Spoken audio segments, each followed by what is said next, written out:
Hey, gang, we are so thankful to be here at Crossroads Fellowship again, and we have the director of Twin Lakes Camp for many, many years, phasing out of that, and now the leader of the Crossroads Fellowship with about 100 churches in the central Indiana. All Indiana, yes. Yeah, all of Indiana. And this is Jon Beight.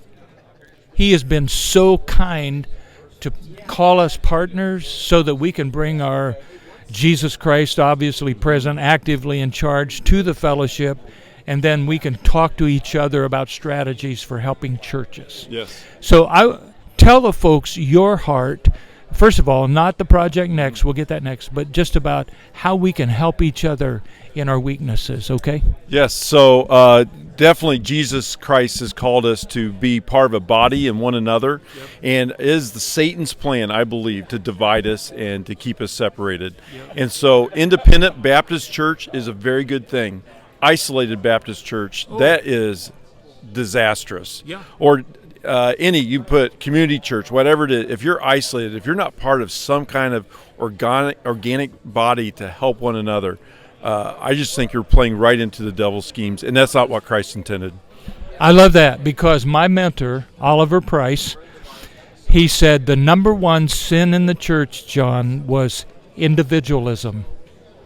And that's true about a local body, but it's also true about a church that's like an individualistic church from everybody else. And so autonomy, that's what the culture wants to be. And oftentimes the church behaves the same way. Yes. And so anyway, all right, tell us, John, about Project Next. Yes, so I think one of the problems that this autonomy has had is we've left becoming a pastor solely as an individual decision, that a young man decides, I want to be a pastor, without any input from local church, no input from a pastor. He goes off to Bible college that is totally separated from the church, and he gets his degree, and he thinks he's qualified to be a pastor. And that is so foreign to what the New Testament talks about. Yep, you're it right. is a call on a young man that is also then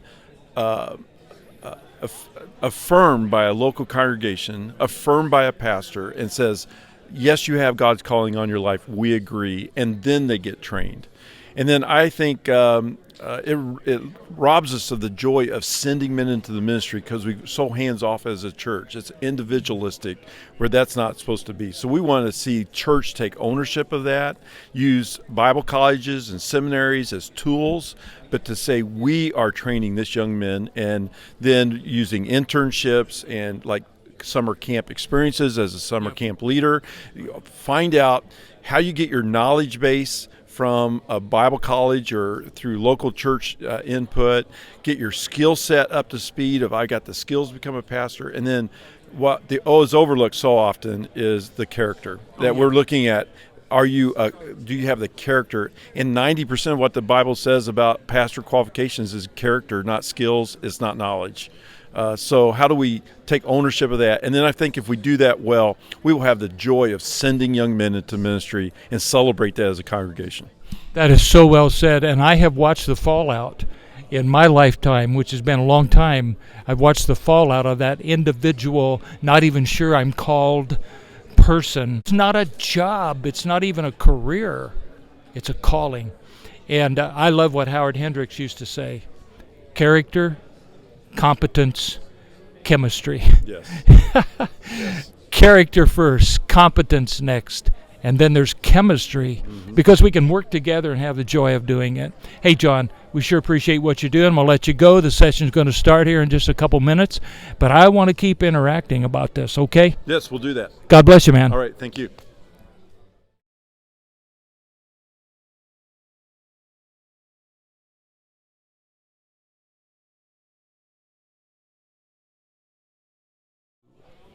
I want you to talk about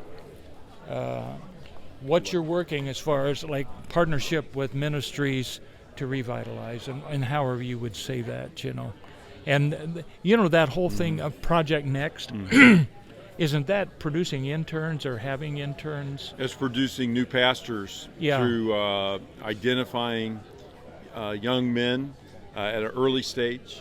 Okay, So. I want you to tell them about that. Yes.